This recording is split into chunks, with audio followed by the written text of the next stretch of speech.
Net force.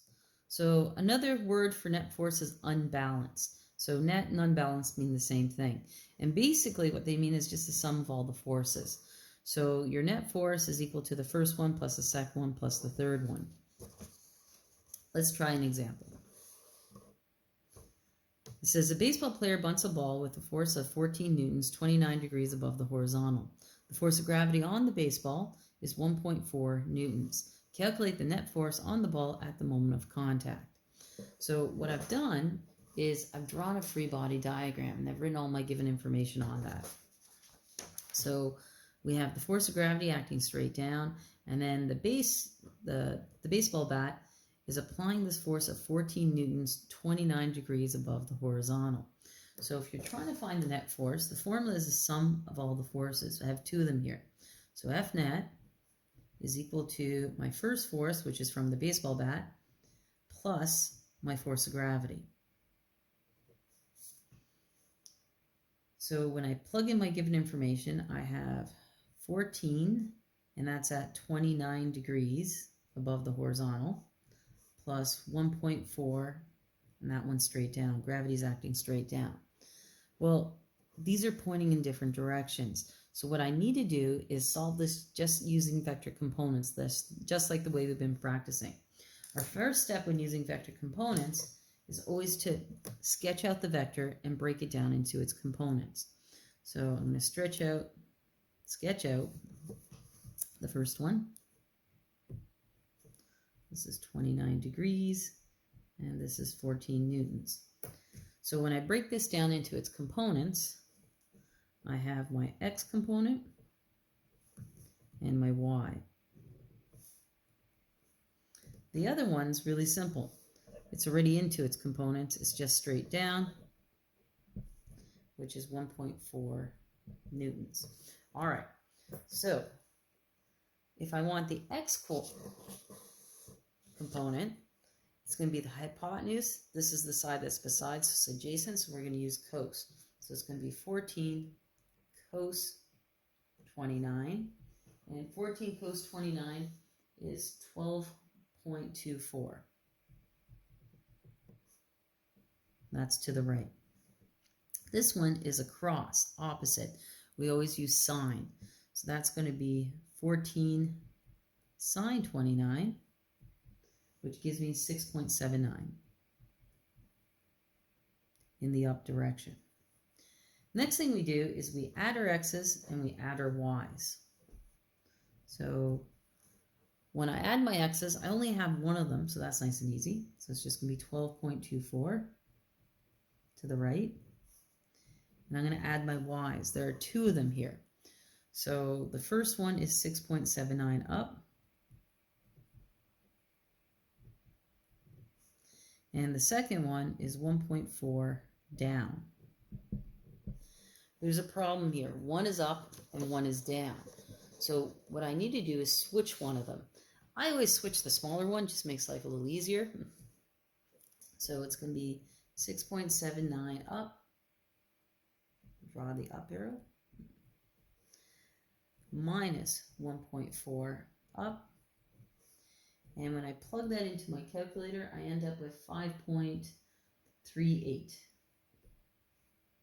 Or 5.387. I kept more significant digits.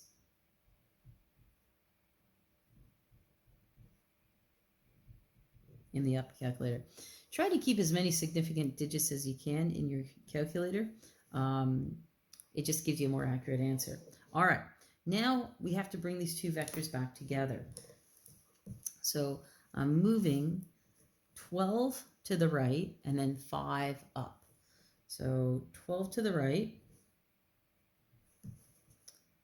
12.24 specifically, and then 5.387 up.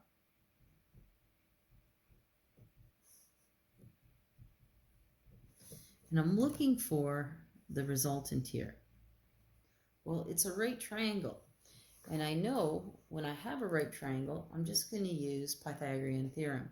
So it's going to be C is equal to the square root of A squared plus B squared. So A, doesn't matter which one's A or B, is 5.387. plus 12.24 squared.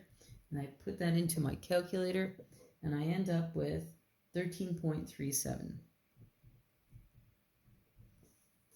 I need a direction here, which means I need my angle. Your angle is always from where you started. Always use tan to find your angle. So if I have tan theta is equal to opposite over adjacent, the opposite in this case is 5.387.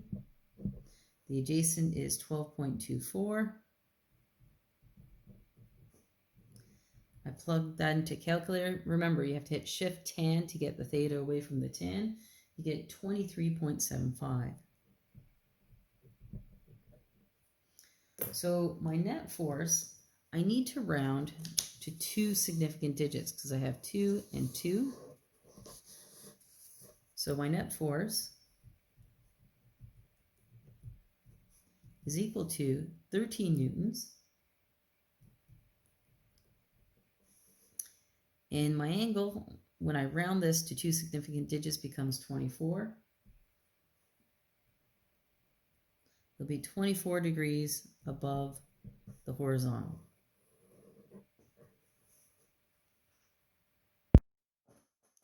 Our second example, it says a go-kart is being towed north by a car with a net force of 0. The go-kart is attached to the car by 2 ropes. The tension in the ropes is the same, so 31 newtons. The ropes make a 22-degree angle, one to the west and the other to the east. Determine the force of friction on the go-kart. So here's my go-kart. Here's my ropes attached to my car. The angle here is 22, and we have one force and the other force. They're actually the same. They're both 31. So I've drawn my free body diagram for all my forces. So force 1, force 2, force 3. First thing we do, if you're trying to find net force, let's write down the formula. So I know Fnet is equal to force 1 plus force 2 plus my third force, which just happens to be the force of friction. And it says that the net force is 0. That means it's actually traveling at a constant speed. When you're traveling at a constant speed, your net force will always be 0. If you're accelerating, then it won't be 0. All right, trying to get force of friction all alone. So to do that, I'm going to subtract these two to get them onto the other side. So I'm going to go minus F1 minus F2. So minus F1 minus F2. Force of friction is all alone now, is equal to negative F1 minus F2. We're going to plug in those values. So force 1 is 31 newtons, and the angle is 22 degrees towards the west. So I'm just going to write 22 that way, minus 31, and this angle is 22 towards the east.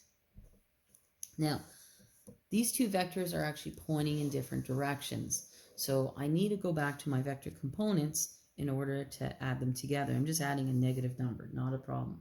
So first thing I always do is you got to sketch your vectors. I have 2 vectors here. So my first one, I know this angle in here is 22. This is 31 newtons. I'm going to break it down into its components. So I have one component going straight up, the other one going over, my x and my y. All right. So this one here, which is beside, that's the adjacent, so it's going to be cos. So it's going to be 31 cos 22. And when I put that in my calculator, I get 28.74. That's in the up direction. This one's across or opposite, so that's the sine. So it's going to be 31 sine 22. And that one's 11.6 to the left. The other is going to give me the exact same answers because they're the exact same force on the same angle. Just going to sketch it in.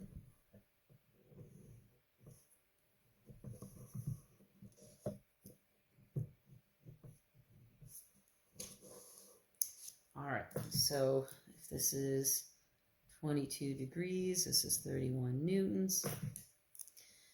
This one, we've already did the calculation. It's going to be 11.6, but to the right this time. And this one's going to be 28.74 up as well.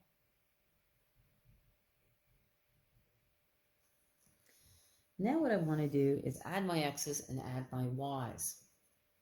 So if I start with my x, the formula is minus f1 minus f2. This one's the f1. This one's the f2. So I'm going to go minus my x component for f1 is 11.6 to the left.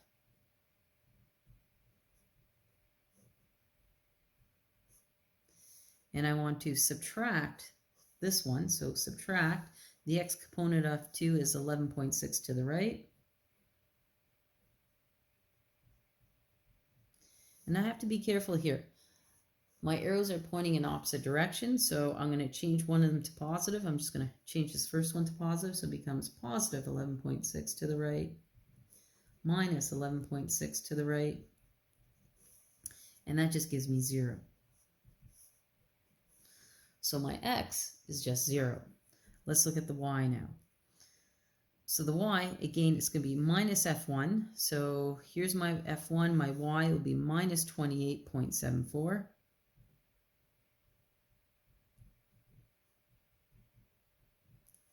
And I'm going to minus f2 because that's my formula, which happens to be 28.74 up as well.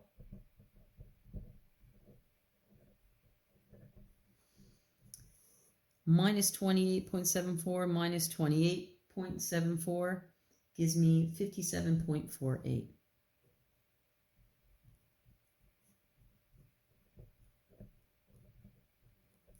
Now you should never leave a negative answer. So we're going to switch the sign and it becomes positive 57.48 in the down or south direction. All right, so now normally I draw my new triangle where I go this plus this, except this is 0. So my total force is this one. That's my force of friction. So I know that my force of friction is simply going to be, and I need to round this one to 2 significant digits, so 57 newtons to the south or straight down.